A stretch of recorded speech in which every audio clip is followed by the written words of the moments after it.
Hello दोस्तों, best of luck all of you to study with me and may God bless you and everything will be fine now because we are now studying about something extraordinary thing in English grammar and that will be what we now see and you will watch it. तो दोस्तों पिछले वाली class में हमने एक doubt छोड़ा था जो था आई वॉज आएगा या वर आएगा। I was were playing volleyball. ठीक है, ये अपना एक डाउट था पीछे वाले क्लास में। यहाँ पे हमने दो वर्ड लिए हुए हैं, एक अपना हेल्पिंग वर्ब है वॉज, दूसरा है वर। ठीक है, तो वर और वॉज में से कौन सा आएगा? तो देखो दोस्तों, वर कब आता है, वॉज और वर कब कब आता है देखते हैं। वॉज होता है कब आई के साथ सामान्यतः वॉज आता है, ठीक है, और आई के साथ वर भी आता है। पर जब आप कंडीशनल सेंटेंस लिखते हो ना,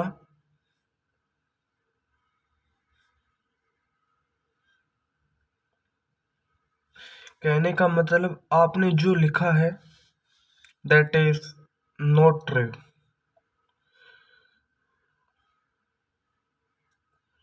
नॉट ट्रू और ए फॉल्स स्टेटमेंट हो, तब तो आपका आता है इसके साथ वर और नॉर्मली आता है वॉज। ठीक है, और बाकी दोस्तों हम इसका पूरा डाउट क्लियर करेंगे अपनी टेंस की क्लास में। और आज की जो क्लास है वो एक भाई के कहने पर मैंने बनाई है, किसके ऊपर,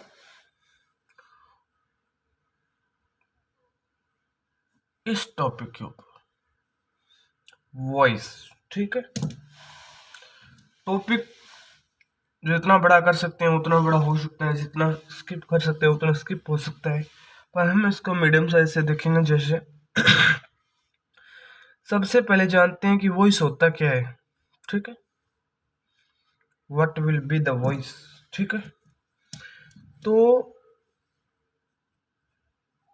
voice is a kind of verb, एक तरह की वर्ब होती है। ठीक है, जिससे होता क्या है, that defines that defines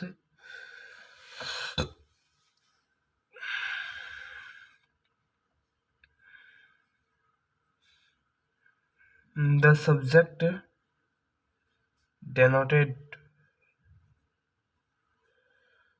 denoted by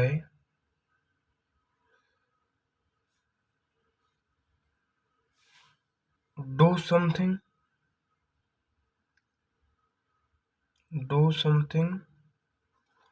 or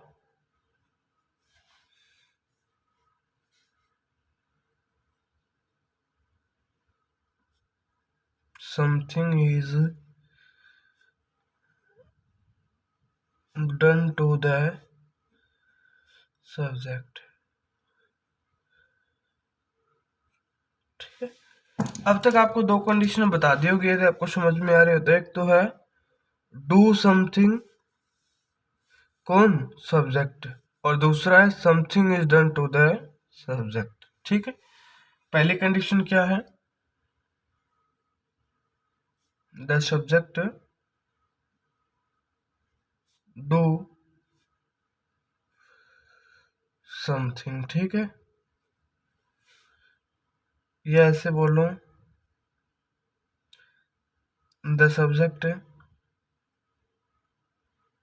acts, मतलब काम करता है। ठीक है, दूसरा है समथिंग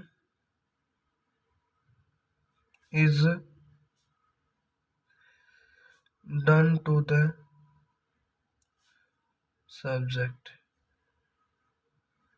दो कंडीशन हो गई, ठीक है। अब ये बताओ दोस्तों कि आपने नाम सुना होगा पैसिव इनकम का, कभी नाम सुना होगा? Passive income, active income, direct income, ऐसे नाम सुने होंगे। तो आपको जहाँ तक मेरा मानना है, आपने नाम सुना ही होगा पैसिव इनकम। पैसिव इनकम, यहाँ पे इनकम तो आप जानते हो कि जो आपकी इनकम है, जो आपकी आय है, वो आती है इसमें। तो पर ये वर्ड लगा होता है, इसका मतलब होता है वो इनकम जिसमें आपने, जो आपको इनडायरेक्ट वे में प्राप्त हो रही हो, या ऐसे इनकम जो अलग से आपकी एक्स्ट्रा कमाई हो, एक्स्ट्रा अर्निंग बोल सकते हो, उसको आप बोलते हो पैसिव इनकम। तो यहाँ पे आपने जो दो एग्जांपल देखे, उसमें देखो आप, दो चीजें आई आपके सामने। पहली कंडीशन है द सब्जेक्ट डू समथिंग। एक तो मान लीजिए सब्जेक्ट है वो है आई, कहने का मतलब मैं हूं सब्जेक्ट, ठीक है। तो मैंने कुछ किया या मैंने कोई काम किया, ठीक है।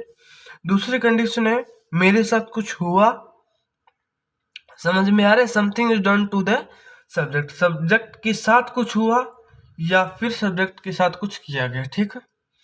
समझ में आ रहा होगा। तो आपको मैं बता दूं कि पहला जो टाइप है, पहले जो कंडीशन है, उसमें क्या सब्जेक्ट ने एक्टिव रूप से पार्टिसिपेट किया है क्या इसमें? The subject do something, the subject act, क्या इसमें उसने एक्चुअल रूप में एक्टिव होकर पार्टिसिपेट किया है? जल्दी से कमेंट में आंसर बोलो, यस और नो, यस और नो। और साथ साथ में इसके आप एक पिक्चर भी ले लेना, ताकि आपको बाद में पढ़ते वक्त कोई भी दिक्कत ना हो, ठीक है। मैं आपको बता दूं कि इसके अंदर सब्जेक्ट डू समथिंग का मतलब होता है कि सब्जेक्ट ने कुछ किया होता है। तो सब्जेक्ट ने क्या किया है वो देखते हैं। सब्जेक्ट ने कोई काम किया है, ठीक है, जिस द सब्जेक्ट एक्ट, यानी कोई काम करता है। तो इस प्रकार से ये अपने आप में एक्टिवली काम कर रहा होता है, ठीक है। जो सब्जेक्ट है वो एक्टिव होता है। यहाँ पर देखिए something is done to the subject. अब आप ये भी आप समझ सकते हो कि जो सब्जेक्ट है उसके साथ कुछ किया जा रहा है, मतलब यदि सब्जेक्ट कुछ ना भी करे तो भी उसके साथ कुछ ना कुछ हो रहा है, ठीक है। मतलब सब्जेक्ट की इसमें कोई एक्टिविटी नहीं है, लेकिन कोई दूसरा है वो उसके साथ फिर भी कुछ ना कुछ कर रहा है। डन टू द सब्जेक्ट मतलब उसके साथ कुछ ना कुछ फिर भी हो रहा है, चाहे कुछ भी ना करे फिर भी उसके साथ कुछ ना कुछ हो रहा है, मतलब ये उसका हो जाता है पैसिव। इसके साथ पैसिवली कुछ ना कुछ हो रहा है, ना कि एक्टिवली हो रहा है। यहाँ पे सब्जेक्ट है वो एक्टिवली कुछ ना कुछ कर रहा होता है, यहाँ पे सब्जेक्ट है उसके साथ हो रहा होता है। समझ में आ रहा होगा। यहाँ पर तो सब्जेक्ट कुछ ना कुछ कर रहा होता है और इसमें सब्जेक्ट के साथ कुछ ना कुछ हो रहा होता है, ठीक है। तो अब आपको मैं बताता हूँ वॉइस क्या होता है। वॉइस को आपको बता दिए एक ऐसी वर्ब होती है जो डिफाइन करती है कि सब्जेक्ट के साथ क्या हो रहा है, या फिर सब्जेक्ट के साथ क्या हो रहा है, या सब्जेक्ट क्या कर रहा है। दो चीजें डिफाइन करती है क्या, आपका वॉइस नाम की एक वर्ब होती है, ठीक है। समझ में आ रहा होगा। अब दो वॉइस कौन कौन से हो गए, और वॉइस आपको इसमें पहले ही बता दी, दो कंडीशन होती है, दोनों कंडीशन के अलग अलग नाम लगा लिए, दोनों को अलग अलग नाम से डिफाइन कर दिया। एक हो जाता है एक्टिव, दूसरा हो जाता है पैसिव, ठीक है। इस प्रकार से हमने एक थोड़ा सा, ज्यादा डिफरेंट नहीं है, पर थोड़ा सा आपको समझाने के लिए मैंने थोड़ा सा इसको और ज़्यादा अच्छे से समझाने का प्रयास किया है। तो वीडियो को पूरा देखना है ताकि आपको आगे भी ऐसी चीज़ें मिलती रहे, ठीक है दोस्तों। तो अब तक आपने देख लिया एक्टिव और पैसिव वॉइस क्या क्या होता है, ठीक है।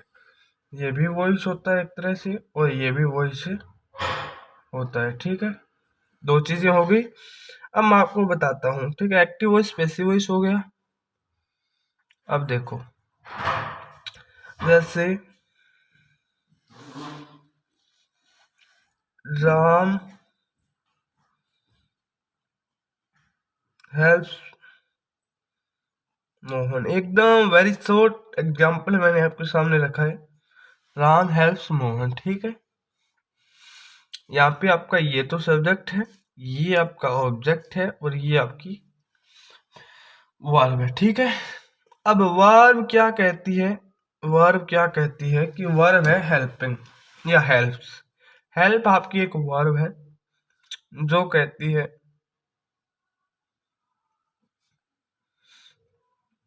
या मदद करना। ठीक है, मदद करना। आपकी वर्ब क्या डिफाइन कर रही है, ये डिफाइन कर रही है। अब आपके सामने दो पर्सन है, एक ये है और एक ये है। आपको ये डिफाइन करना है कि कौन किसकी मदद कर रहा है। ठीक, राम हेल्प्स, राम ने तो हेल्प की है, किसकी की है, मोहन की है। तो हेल्प कौन कर रहा होता है, राम कर रहा होता है। और ऊपर आपको मैं बताऊं, द सब्जेक्ट डू समथिंग, क्या इसमें सब्जेक्ट ने कुछ किया है। यहाँ पे क्या सब्जेक्ट ने मोहन की हेल्प नहीं की, मतलब जो राम है उसने एक्टिवली इसमें पार्टिसिपेट किया है। और जो मोहन है, क्या उसकी हेल्प नहीं हो रही है, चाहे वो चाह रहा हो या ना चाह रहा हो, पर राम ने उसकी हेल्प की है। ठीक है, हाँ ऐसा हो सकता है कि वो चाह रहा होता है पर उसकी उसमें कोई भागीदारी नहीं है। जो प्रॉपरली हेल्प कर रहा है वो है राम।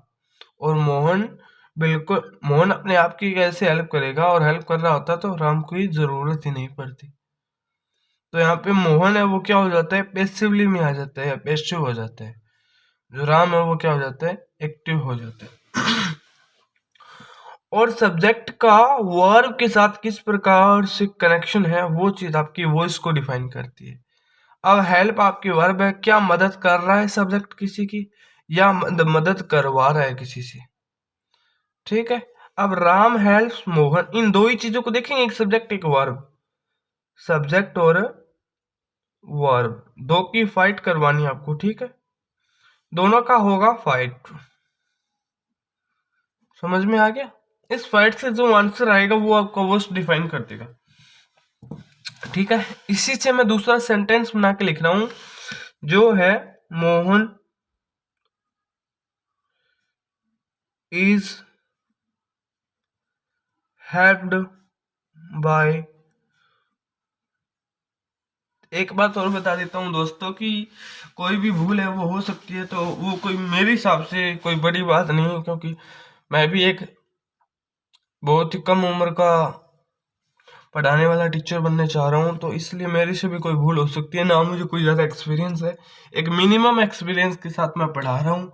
और हो सकता है कि मैं एक दो दिन में अपना व्हाइट बोर्ड और एक मार्कर का सेटअप भी लिया हूँ और एक ट्रिपॉड भी लिया हूँ, जिससे बढ़िया क्वालिटी के मैं आपके सामने क्लास है उसको रख सकूँ और आप उसको और अच्छे समझ सको। तो एक दो ही क्लास 4 हैं जो इस प्रकार से आएंगी, बाकी सारी सारी क्लासें वो व्हाइट बोर्ड पे आने की कोशिश करूंगा, यदि मेरे से हो पाए और आपका यदि सहयोग रहा तो। If you are helping me, then I do this in just a while and nothing is left there.